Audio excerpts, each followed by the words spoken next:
Okay, Requiem for the Croppies 2, or as Amelia would have it, Botox, the second episode. Okay, I'm going to be doing in this video linking between the poems, imagining that Requiem for the Croppies is our name poem, and then thinking about the links. Now, just before I start actually going through the poem and doing the links, I just want to remind you that I think the best way of doing this is to find the link, to explain what the link is, but then for extra marks, show the difference. As I love to say, pull the poems together and then push them apart. Okay. And I'm going to begin right away with the idea of a requiem.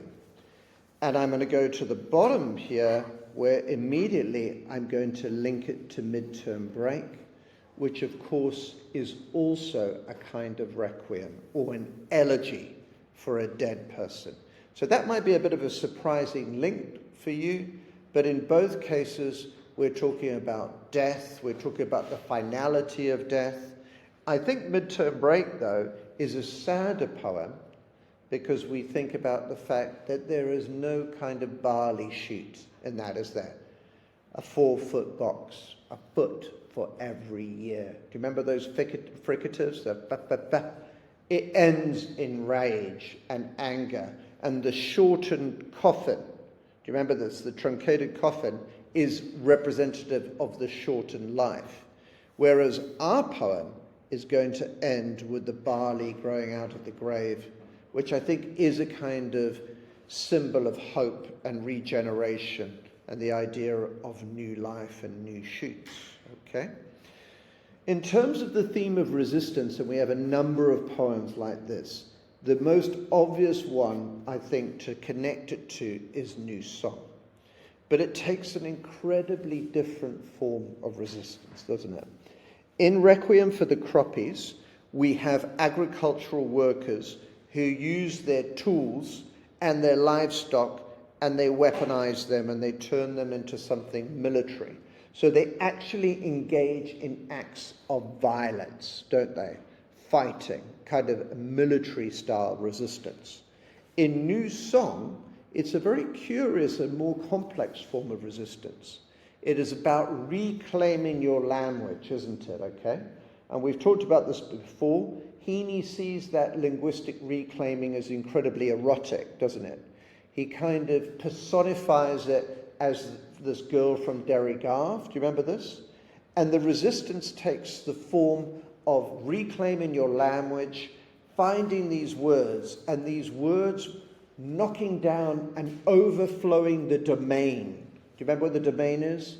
It's the Anglo-Norman word for walls.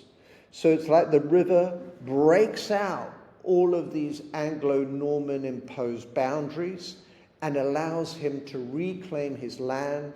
Do you remember the bleaching greens? So bleach usually turns things white, doesn't it? But he's using a kind of oxymoron here, and it's bleaching it green. Now, if you think about the white flag of England and the green of Ireland, here the overflowing and reclaiming of the Irish language is about a kind of conquest of the land, okay?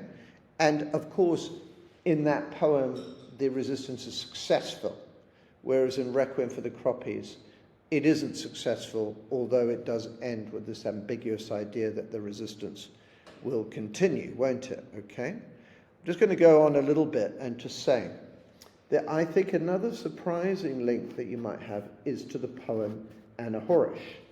I said before when I'm going through this poem, the fact that they're familiar with the land means that the land is their friend. The land is a tool for them, isn't it?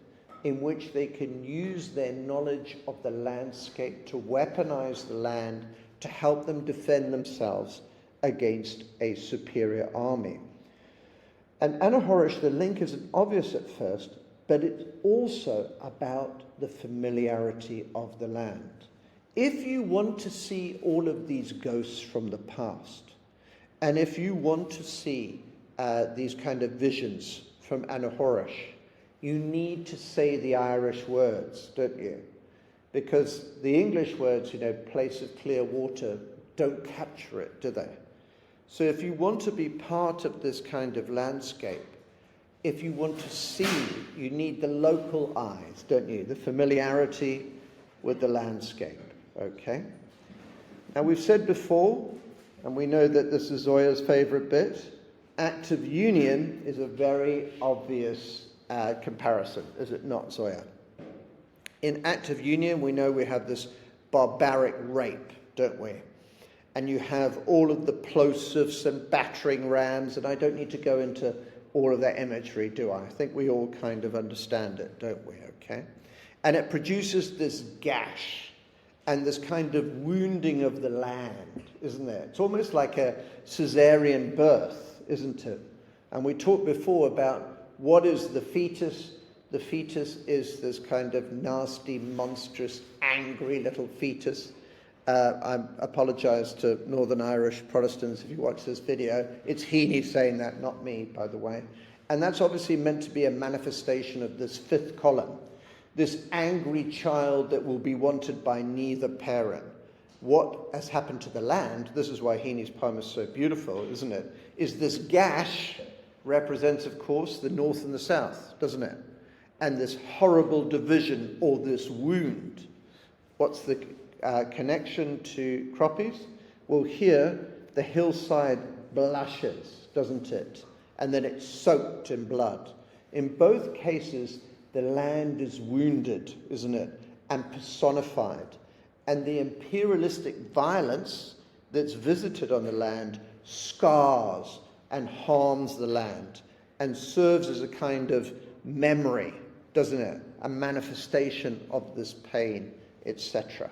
And in this case, it's the broken wave of all of the resistance fighters who killed and remain unburied. Now, Bogland might also seem like a poem that's hard to link here. But Bogland is also about resurrecting the past. I said before, a big part of Requiem for the Croppies is that the memory of these glorious resistance fighters was in jeopardy of being lost. Their bodies were covered, weren't they?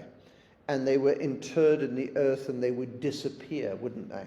But we know that Heaney loves the trope that the ground gives back the bodies, doesn't it?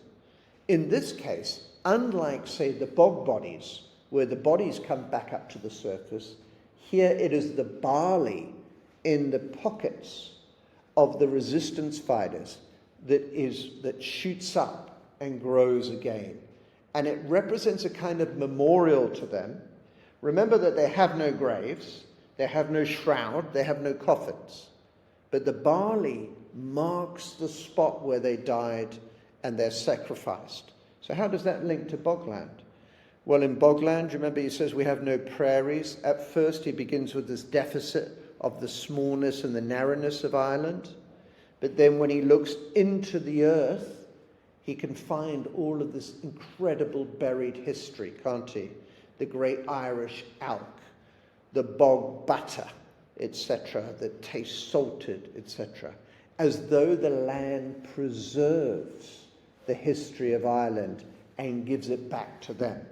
Is that not the same, or very similar at least, to the idea of the earth giving the barley back as a kind of memory, and as though the land itself is a way of preserving your history when a colonial empire has come in and erased it? So I think that works quite well.